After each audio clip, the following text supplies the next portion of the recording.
Hola, ¿qué tal? Estamos en un nuevo vídeo y en esta ocasión me gustaría comentarte los resultados presentados por la compañía de Adobe, que como sabes es una empresa que ya he analizado en el canal y tras la presentación de los resultados fíjate que lleva una caída importante del 8,21%. De hecho, fíjate que ha pasado de esos 586 que estaba a los 538 y fíjate que la compañía incluso ha llegado a caer hasta los 527, 526,75, lo que quiere decir que a priori parece que al mercado no le han gustado los resultados. Por eso digamos que en este vídeo lo que voy a hacer es, vamos a ver esos resultados, también vamos a hacer una pequeña estimación o valoración de la compañía para ver si es o no una oportunidad de inversión. Y para eso, como siempre, vamos a ir al Investor Relation, donde sabes que de aquí se pueden extraer los datos importantes y la compañía nos está presentando el Q3 del ejercicio fiscal 2024. Por tanto, vamos aquí a las notas de prensa por un lado, donde vamos a ver a modo de resumen qué es lo que han presentado y luego también de forma visual aquí más gráfico también para ver los datos presentados. En primer lugar, si nos vamos aquí, fíjate que han presentado, como te decía, ese Q3 del ejercicio fiscal 2024 y fíjate que aquí para destacar nos dicen que han presentado récord del tercer trimestre en este caso el ARR o Annual Recurrent Revenue nuevos, es decir, nuevos ingresos anuales recurrentes de Digital Media con 504 millones que también han tenido un RPO de 18 billions y crecimiento del 15% año sobre año. Esto es lo que más o menos nos destacan. Fíjate que aquí realmente vemos que Adobe ha registrado 5.41 billions de ingresos en este tercer trimestre del ejercicio fiscal 2024, que representa un 11% de crecimiento, también no solo de forma normal, sino también en moneda constante, y los beneficios o los EPS diluidos, EPS es beneficios por acción, pues de 3,76 GAAP y 4,65 non-GAAP o ajustado. Fíjate que también el beneficio operativo GAAP o reportado ha sido de 1,99, mientras que el ajustado ha sido de 2,52 y también de beneficio neto fue de 1,68 y ajustado de 2,08. Además, el cash flow operativo, es decir, el efectivo disponible para hacer diferentes operativas, pues fue de 2.2 billions o 2.02 billions y también el RPO, como te decía, de 18,14 billions, al mismo tiempo que la compañía ha recomprado 5,2 millones de acciones en circulación, lo que puedes ver que esto ayuda directamente al crecimiento de los EPS. Al mismo tiempo, también aquí vemos por segmentación como nos comentan que el Digital Media, el segmento de Digital Media, los ingresos fueron de 4 billions, que representa un 11% de crecimiento, 2 en moneda constante. Luego la parte de Document Cloud, los ingresos fueron de 807 millones, que representa un 18% de crecimiento, tanto de forma normalizada como en moneda constante. Y luego la parte de Creative fueron, digamos que de 3.19 billions, un crecimiento del 10%, un 11 en moneda constante. Al mismo tiempo, fíjate que la parte de Digital Media, que es lo que comentaban anteriormente, es decir, la parte recurrente, el crecimiento de los ingresos recurrentes de esta parte o de este segmento fue de 504 millones, que también al mismo tiempo nos dicen que digamos que los ingresos recurrentes totales de esta parte fueron de 16,76, Document Cloud fue de 3,31 y Creative también fue de 13,45. Todos los ingresos recurrentes anualizados de cada segmento, que como ves es bastante importante. Y luego la parte de Digital Experience, pues en este caso creció 1,35 billions, que representa un 10% de crecimiento en normal y en moneda constante. Y también dentro del mismo segmento, pero en cuanto a suscripciones, fíjate que crecieron 1,23 billions en cuanto a ingreso, que representó un 12% de crecimiento en moneda constante y también normal año sobre año. Fíjate que luego aquí venimos a la parte objetivo de la empresa, es decir, el guidance que nos dan para el cuarto trimestre del ejercicio fiscal 2024, y realmente aquí, a modo de resumen, todo esto que han reportado básicamente son muy buenos resultados, es decir, que han sido buenos resultados y en algunas partes incluso mejor de lo esperado, pero aquí realmente la parte negativa y por qué el mercado ha decidido tumbar a esta compañía casi un 10%, pues fíjate que realmente ha sido porque se ha quedado corto en cuanto a las estimaciones de ingresos y también de EPS. En este caso, en cuanto a ingresos esperados para el cuarto trimestre del ejercicio fiscal 2024, esperan más o menos que se sitúe entre 5,50 billions y 5,55, que es ligeramente por debajo de lo que estimaban los analistas. Al mismo tiempo, la parte de Digital Media, los ingresos recurrentes anuales de este segmento esperan que se sitúe aproximadamente en los 550 millones. El segmento de Digital Media, los ingresos que se sitúen entre 4,09 y 4,12 billions. Luego, en cuanto al segmento de experiencia digital o Digital Experience, pues esperan unos ingresos de 1,36 a 1,38, y luego la parte de suscripciones que se sitúa entre 1,23 billions a 1,25, con una tasa impositiva esperada del 16% o ajustada del 18,5 y unos EPS que se sitúen de forma normalizada entre los 3,58 a 3,63 y las ajustada entre 4,63 a 4,68, que esto, como digo, realmente tanto esta parte como esta parte de aquí es más baja de la esperada, y como sabes, ahora mismo con un entorno incierto de tipos de interés, que por supuesto ya te he explicado en el canal que se espera que haya bajada de tipos, e incluso en Europa ya se ha vuelto a bajar por segunda vez los tipos de interés, situándose en el 3,50, mientras que la Reserva Federal todavía no ha bajado o no ha realizado ninguna bajada de tipos de interés, pues como todavía está esa incertidumbre,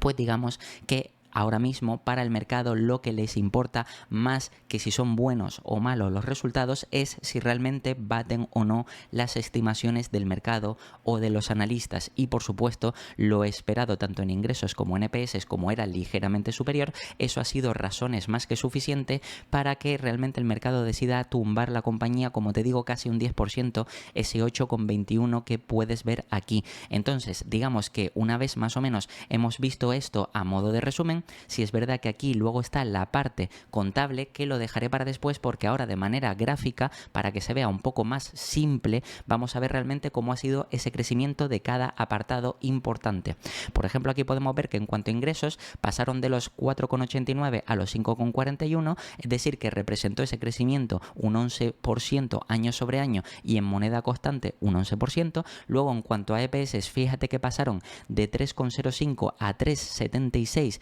esto de forma normalizada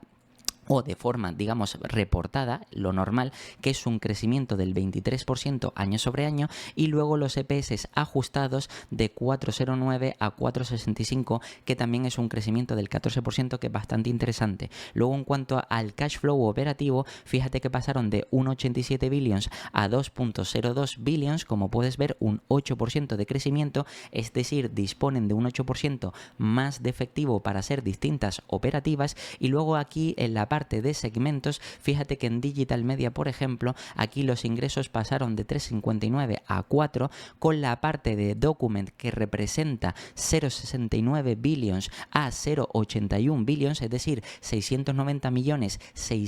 810 millones, como puedes ver, y eso representó un crecimiento del 18%, mientras que en la parte de Creative, como puedes ver, crecieron un 10%, 11 en moneda constante, pasando de 2,91 a 3,19, como puedes ver, comparado todo esto siempre con el mismo trimestre del ejercicio fiscal anterior. Luego fíjate que aquí en la parte de Annual Recurrent Revenue, es decir, de los nuevos ingresos recurrentes anuales, fíjate que la parte de Document añade 163 millones y la parte de Creative añade 341 millones, que es la parte que vemos aquí, es decir, eso hace esos 504 millones anuales recurrentes nuevos en este caso, y por tanto digamos que esto es lo positivo o nuevo que tiene la compañía en esta parte. Y luego de forma total, pues aquí puedes ver que la parte de Document ha crecido un 24%, pasando de 2,63 a 3,31, y la parte de Creative ha crecido un 11, pasando de 11,97 a 13,45, lo que hace un total de 14,6 a 16,76 billions, como puedes ver. Luego la parte de Digital Experience, fíjate que las suscripciones, que lo tenemos aquí, ha crecido un 12%, tanto normal total como en moneda constante de 1,1 a 1,23 billions, y fíjate que luego el total ha sido de 1,23 a 1,35, como puedes ver, con un crecimiento del 10%. Y luego en cuanto al ERPO ha pasado de 15,72 billions a 18,14 billions, un crecimiento del 15%. Y fíjate que los ingresos de forma geográfica, que esto es importante para ver a qué exposición o a qué zona geográfica está más expuesta los ingresos de la compañía, pues en este caso el 60% proviene de Américas, mientras que después Europa, Medio Oeste y África un 26% y Asia un 14%. ¿Por qué es importante tener en cuenta esto? Porque recuerda que, por ejemplo, actualmente ya te he hablado en vídeos anteriores cómo hay problemas con el mercado asiático o con el mercado chino, entre otras cosas, y eso por supuesto puede afectar a todas las compañías que tengan exposición a ventas o ingresos o beneficios que provengan de esa parte geográfica. Entonces, en cuanto a esta compañía, como puedes ver, como máximo solo supone o ha supuesto un 14% de los ingresos, cosa que, como ves, no afecta tanto si esta parte siguiera cayendo en este caso, o siguiera a lo mejor el mercado viendo una parte negativa dentro de este mercado. Luego, en cuanto a otros aspectos financieros destacados, fíjate que, como te comentaba, han recomprado acciones en circulación, como puedes ver en este caso 5,2 millones. Luego, en cuanto a márgenes operativos, presentan de forma reportada 36,8% y ajustado márgenes del 46,5%, que esto es bastante interesante. Y luego empleados a nivel mundial tienen ahora mismo 30.830 empleados, que se ha reducido trimestre a trimestre, es decir, con respecto al trimestre anterior, en 190 empleados. Luego fíjate que si bajamos aquí un poquito más, ya vemos todo en cuanto a segmentación de ingresos, ingresos totales. Luego también aquí vemos costes, ingresos de la parte también geográfica, como puedes ver. Luego stock-based compensation y otros gastos, como puedes ver. Es decir, todo, y la evolución, si te fijas. En cuanto a los ingresos, por ejemplo, aquí podemos destacar que fíjate que se ve una clara evolución trimestre a trimestre, y luego el total del año, si por ejemplo lo comparamos con el año anterior, fíjate que el Q1 frente al Q1 anterior fue mejor, el Q2 también fue mejor, el Q3 también ha sido mejor, y luego fíjate que el Q4, que realmente no lo han presentado todavía aquí porque está el Q3 y es el próximo que van a presentar, fíjate que en teoría también será mejor en base a las estimaciones que nos han dado. Por tanto, lógicamente es de esperar que haya un crecimiento de ingresos para la compañía. Luego también por segmentación, aquí podemos ver, por ejemplo,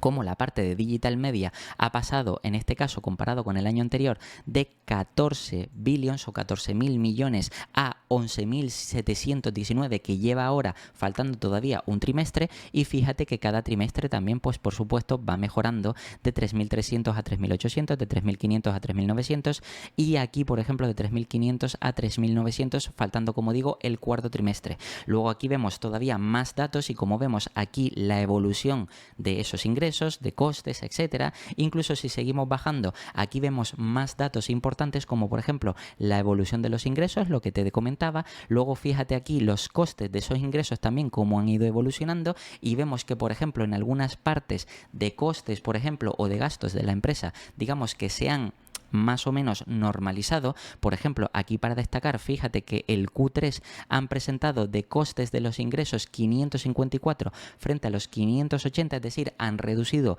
costes de los ingresos. Como sabes, esta compañía, al ser una empresa que principalmente genera la mayoría de sus ingresos por parte de software, eso quiere decir que puede, digamos, optimizar los costes de esos ingresos, porque realmente es una compañía asset light o de capital ligero, y por tanto si sigue reduciendo además los costes u optimizándolos, eso hace que la compañía tenga apalancamiento operativo y por tanto genere mayores beneficios de lo que crecen los ingresos o de lo que crecen incluso los costes. Fíjate que aquí, en cuanto por ejemplo gastos operativos, es interesante destacar, fíjate, 2.500 frente a 3.600 presentados en el Q1, 2.600 o 2.6 billions frente a 2.8, y fíjate que en este tercer trimestre ha aumentado, pero también es verdad que ha sido menos, y también se espera espera que para el cuarto trimestre pues aumente un poquito, pero como ves aumenta menos de lo que aumentan los ingresos. Y luego fíjate que, por ejemplo, en cuanto a beneficio operativo, pues también ha habido un crecimiento de 1.700 o 1.697 millones a 1.992, de 1.624 a 1.885, y luego aquí hubo un decrecimiento de 1.500 a 907, pero por supuesto esto había que hacerlo con cierto ajuste. Al final, incluso en cuanto a beneficio neto, vemos también la evolución del beneficio neto en el año anterior, y fíjate que, por ejemplo, en cuanto al tercer trimestre también han mejorado, segundo trimestre también han mejorado, y primer trimestre, debido a ese ajuste, pues al final digamos que hubo una reducción, pero lo importante es que, como vemos, que la tendencia de la compañía es que realmente año sobre año, trimestre sobre trimestre, realmente aumenta los ingresos, aumenta los beneficios. Al mismo tiempo vemos que la compañía es capaz de seguir recomprando acciones, y todo esto, como sabes, es tremendamente positivo para la compañía, lo que quiere decir que esto ayuda a que la cotización en bolsa pues pueda seguir subiendo a medida que la compañía pueda seguir aumentando esos beneficios. Aquí, por ejemplo, vemos una clasificación por todos los segmentos que tiene la compañía, que son bastantes y que por eso tiene enormes ventajas competitivas, ya que muchas de estas aplicaciones realmente lo utilizan, en este caso profesionales del sector audiovisual, entre otras cosas, para editar, para iluminar, para Photoshop, para diseño, para muchísimas cosas. Y por supuesto, digamos que la ventaja competitiva que tiene esta empresa, además de que está implementando nuevas partes, como por ejemplo la parte de inteligencia artificial, mejorando su programa, mejorando las opciones que le dan a los usuarios, y por supuesto todo esto con suscripciones de pago que más o menos son competitivas porque te ofrecen muchísimas aplicaciones, pues todo eso, por supuesto, de la parte cualitativa, pues alimenta a pensar que el futuro para esta compañía puede ser muy positivo. Ahora bien, si volvemos a la parte de notas de prensa, aquí vamos a ver, como te decía, la parte segmentada de cada ingreso, cada gasto, etcétera, y podemos ver, por ejemplo, que trimestralmente la parte de suscripciones ha aumentado de 4.600 millones a 5.180 millones, y la parte de productos se ha reducido de 96 a 82, como puedes ver, pero representa menos porcentaje. Y luego fíjate que servicios y otros también se reduce de 163 a 146, pero fíjate que en los 9 primeros meses, fíjate que la parte de suscripciones ha aumentado porcentualmente mucho más, de 13.000 millones a 15.000 millones. Y luego fíjate que productos y servicios sí se han reducido, pero como te digo, realmente esto representa menos porcentaje, lo que hace que al final el total de los 9 meses pase de 14.000 millones a 15.899 millones, y trimestralmente de 4.890 a 5.400 millones. En cuanto a costes, fíjate que los costes de las suscripciones realmente son bajos comparado con los ingresos que tienen. Fíjate que realmente han generado 5.180 millones, pero les ha supuesto de costes, es decir, para generar estos ingresos, solo 413 millones para obtener 5.180. Es decir, que realmente el diferencial o los márgenes por esta parte son bastante elevados, y esto es lo que, entre otras cosas, potencia los beneficios de la compañía o el crecimiento a futuro de la compañía gracias a tener esta amplia expansión de márgenes. Luego fíjate que en cuanto a productos y servicios, los costes han conseguido reducirlos por la parte de productos, y servicios han aumentado un poco, y a 9 meses fíjate que también más o menos se han mantenido estable los costes de suscripción, se han reducido en la parte de productos y han aumentado ligeramente la parte de servicios, lo que quiere decir que, como ves, los costes en términos generales, digamos que han aumentado menos. Aquí el gross profit, en este caso, como han aumentado menos, hace que el beneficio bruto pues haya aumentado y prácticamente sea casi la totalidad, como puedes ver, de 15.899 a 14.157, es decir, que tienen un alto porcentaje de beneficio bruto que genera la compañía sobre los ingresos, ya que los costes de esos ingresos son bajos. Luego, en cuanto a costes operativos, aquí tenemos investigación y desarrollo, que esto es una parte importante para que la compañía siga innovando. Por supuesto, ha ido aumentando trimestralmente y también a 9 meses. Luego fíjate que ventas y marketing, en este caso, Pues fíjate que también ha aumentado de 1.300 millones a 1.400 millones y de 3.900 a 4.200 ligeramente. General y administrativo también fíjate que esto aumenta, pero es una partida más pequeña, es decir, es una partida que supone menos gasto y al mismo tiempo fíjate que a 9 meses de 1.041 a 1.073. Luego en cuanto a la adquisición, fíjate que este trimestre nada, pero a 9 meses sí han hecho 1.000 millones o sí han destinado 1.000 millones y luego al mismo tiempo amortización en intangibles, que recuerda que no es una salida de gasto real, pero aquí en este caso contablemente solo apuntan como 42 a 43 millones y de 126 a 127, lo que hace unos gastos operativos totales de 2.800 millones y 9.300 a 9 meses, como puedes ver. Esto hace que lleguen a un beneficio operativo de 4.700 a 9 meses, que se reduce ligeramente con respecto al periodo anterior, pero trimestralmente en este tercer trimestre sí aumenta de 1.697 a 1.992, como puedes ver.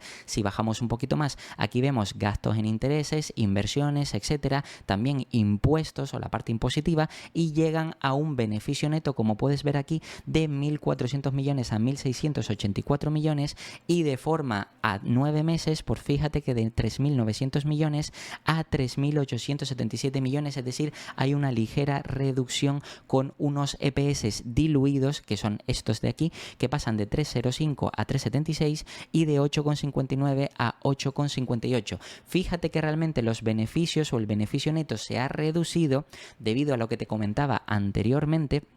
porque el beneficio operativo se ha reducido con respecto a 9 meses, a los 9 meses anteriores, pero gracias a las recompras de acciones que hace la compañía, prácticamente en cuanto a EPS es similar a lo presentado el año pasado. Es decir, que como ves, realmente las recompras de acciones, aunque la compañía presente unos beneficios más bajos que el periodo comparable anterior, fíjate que ayudan a que realmente al final generen un mayor resultado o un mejor resultado. Y de hecho aquí lo podemos ver con esas acciones, como podemos ver aquí, que han pasado de 459 a 448 trimestralmente y de 459 a 452 a 9 meses. Por tanto, si se reducen las acciones en circulación, como saben, los EPS de la compañía seguirán subiendo. Si bajamos un poquito más para ir a la parte de balance, donde vemos activos y pasivos de la compañía, el efectivo que dispone la compañía a 30 de agosto de 2024, 7.193 millones frente a los 7.141 millones a diciembre de 2023. Luego, en cuanto a inversiones a corto, se han reducido de 701 a 322 millones. También receivables, que esto es importante, aquí 1.800 millones frente a 2.200, se reduce un poquito. Y en cuanto al goodwill, ves que se mantiene estable en los 12 billions, 12,8 a 12,8 también, más o menos. Y luego fíjate que en la parte de pasivos, aquí pues digamos que las cuentas por pagar pues se mantiene más o menos también estable. También otros gastos, deuda, como podemos ver que tienen aquí una deuda de 1.499 millones, ingresos diferidos, porque recuerda que esta compañía cobra suscripciones por anticipado que no se pueden contabilizar, pero que esto realmente no es un pasivo, no es un gasto real de la empresa, sino es un futuro ingreso que se puede contabilizar. 5.779 millones frente a 5.837, es decir, que tiene esto pendiente para contabilizarse como futuros ingresos, cosa que es positivo. Y luego fíjate que, por ejemplo, en cuanto a alquileres, aquí puedes ver que más o menos se ha reducido ligeramente, y la parte a largo plazo de pasivos, fíjate que la deuda ha aumentado ligeramente de 3.600 millones a 4.128 millones, con unos ingresos diferidos a más de un año también que han aumentado un poquito de 113 millones a 127, y luego con unos alquileres también que en este caso aumenta de 373 a 381 millones. Total, al final la compañía lo que tiene es un patrimonio neto, como puedes ver aquí, que pasa de los 16 billions a los 14 billions, que esto a priori puede parecer negativo, pero realmente, como sabes, para este tipo de compañías donde los activos no están valorados realmente a precio de mercado real, pues realmente no es tan eficiente el patrimonio, y por tanto que se reduzca no es tan negativo. Si bajamos un poquito más y vemos la parte del cash flow, el apartado donde vemos las entradas y salidas de capital real, vemos que la compañía parte del beneficio neto, en este caso que ha aumentado ese beneficio neto, y tras ciertos ajustes, es decir, depreciación y amortización, stock-based compensation, después también inversiones no realizadas, etcétera, etcétera, llega llega al final al cash flow disponible, que son esos 2.021 millones frente a los 1.873, y de aquí se empiezan a descontar cosas. Fíjate que en cuanto al CAPEX, la compañía destina realmente poco, es decir, 57 millones cuando antes generaba o destinaba 91 millones, y realmente esto es mucho menor, es decir, por eso podemos decir que esta compañía es asset light o de capital ligero, es decir, que no necesita hacer fuertes inversiones para que su negocio funcione y genere cada vez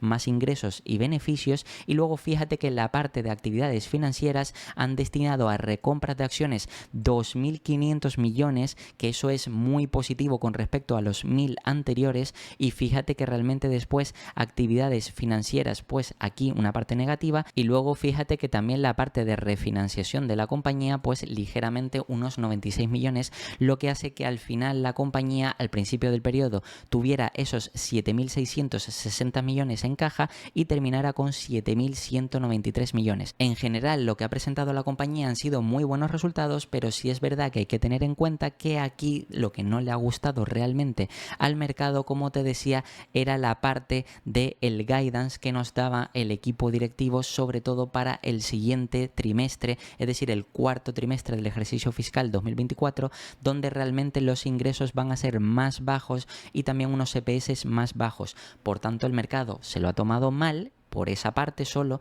y fíjate que eso ha sido suficiente para que la compañía caiga a ese 8,21. Ahora bien, una vez hemos visto esto, lo interesante es ir a la parte de valoración y ver si realmente esta caída de la compañía nos genera una oportunidad de inversión a medio y largo plazo. Para eso me voy a ir, como siempre, a Ticker, y como sabes, lo primero que vamos a ver es la valoración de la compañía, es decir, el múltiplo que le aplica el mercado. Fíjate que aquí por PER, en este caso, porque si queremos mirar, por ejemplo, aunque es verdad que hay otras métricas más eficientes, pero voy a utilizar el PER, que es más simple, pues en este caso fíjate que por PER la compañía, según Ticker, está cotizando a 29,51, y fíjate que la media histórica de este último año han sido 30 veces, a 3 años también 30 veces, a 5 años 34 veces y a 10 años 33 veces, y el histórico completo también 30 veces. Pero realmente esta compañía, como ya te he explicado en el canal, hizo un cambio de modelo de negocio donde realmente pasó a hacer suscripciones en vez de dar licencias, lo que quiere decir que esto aumentó los ingresos de la compañía y por tanto esto hizo que el mercado le asignara un mayor múltiplo. Por tanto, como podemos ver, de forma más o menos razonable, esta compañía podría merecer perfectamente esas 30 veces que ha estado pagando el mercado de forma consistente, salvo las partes de distorsión por pandemia, etcétera, etcétera. Por tanto, esto quiere decir que la compañía ahora mismo estaría cotizando ligeramente por debajo del múltiplo que realmente sería acorde a este tipo de empresa o a la calidad del negocio. Pero fíjate que realmente aquí hay que valorar lo que va a presentar la compañía, no solo este año porque les queda un trimestre, sino también el año que viene, porque recuerda que nuestro múltiplo debe ser forward, es decir, teniendo en cuenta los beneficios que generará la compañía en el próximo año o en los próximos 12 meses, porque ya que es una empresa de crecimiento, es decir, que tiene crecimiento 10, 12, 13, 14%, pues evidentemente eso hace que nuestro múltiplo que paguemos ahora vaya bajando con el paso de los años. Por tanto, para eso me voy a ir a la parte de estimaciones, y lo primero es ver realmente qué es lo que le asigna los analistas a esta compañía como crecimiento. Fíjate que en cuanto a EPS, se espera que para este año 2024 crezca un 13% en cuanto a EPS. Recuerda que eso sería sumando el crecimiento de ingresos que vemos aquí, el 10% de crecimiento en ingresos, que eso es factible aproximadamente, y con lo esperado del cuarto trimestre, pues más o menos se puede quedar ahí en un 9, 9,5, 10%. Como puedes ver, aquí los analistas ponen ese 10,6, que más o menos está dentro del rango, y fíjate que con recompra de acciones y también aumento de márgenes, optimización de costes, etcétera, etcétera, los EPS pueden crecer más, ese 13%, y de hecho a largo plazo ves que los analistas estiman crecimiento del 13, 13,3, 15,4, 12 y 12, que más o menos es un crecimiento del 12-13% que es factible para esta compañía. Por tanto, lo primero que tenemos que ver es el múltiplo al que está cotizando esta empresa. Fíjate que si tengo en cuenta los datos o los EPS de 2024, aquí nos presenta la compañía, fíjate que 18,17. Entonces, para 2024 vemos que se espera 18,17 y el precio en el momento que estoy grabando este vídeo es 538, por lo que me voy a la calculadora y pongo 538 y esto lo voy a dividir entre los EPS, que son esos 18,17. Lo divido entre 18,17 y puedes ver aquí que el múltiplo es esas 29 veces, 29,6. Pero lo importante es tener en cuenta los beneficios de los próximos 12 meses, por lo que podríamos realmente tener en cuenta los EPS que van a generar en 2025, 20,58, lo que quiere decir que los 538 lo divido entre los 20,58 y fíjate que estarías comprando la compañía a 26 veces. 26 veces, que para que te des cuenta realmente de lo que implica pagar 26 veces por esta compañía, fíjate que los últimos 5 años realmente 26 veces es o podría ser como el rango bajo que vemos aquí. Aquí es verdad que sí nos dio una oportunidad mayor el mercado cuando la empresa cotizaba 19 veces,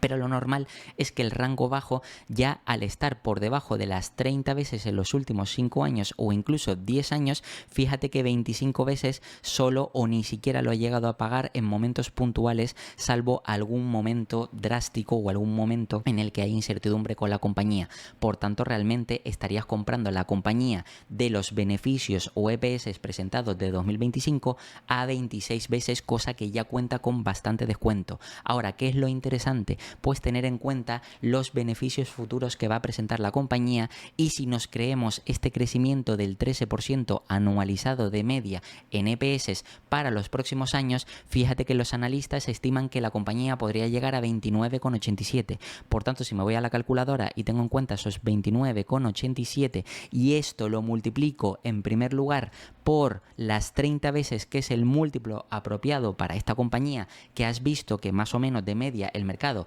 ha pagado eso por esta compañía, y sobre todo si sigue creciendo a estas tasas, si sigue implementando partes de inteligencia artificial y si sigue añadiendo nuevos suscriptores, además de expandir márgenes y otras cosas, pues todo eso puede hacer que perfectamente el mercado pague este múltiplo de 30 veces. Por tanto, esto quiere decir que llegaríamos a un precio objetivo para 2028, como puedes ver aquí, de, en este caso, 896, cuando la compañía está ahora mismo en 538. Para eso me voy a ir aquí ahora mismo a MoneyChimp para ver cuánta rentabilidad sería esa, la esperada, la rentabilidad esperada que nos podría ofrecer esta compañía. Recuerda que es a 4 años porque 2024 está terminando, por tanto 25, 26, 27 y 28, porque a Adobe solo le queda un trimestre, creo que lo terminan en torno a noviembre. Por tanto, como les queda un solo trimestre, realmente podemos contabilizar 4 años. Por tanto, vamos a poner aquí 4 años y precio actual. Voy a poner estos 538, aquí 538 por una parte,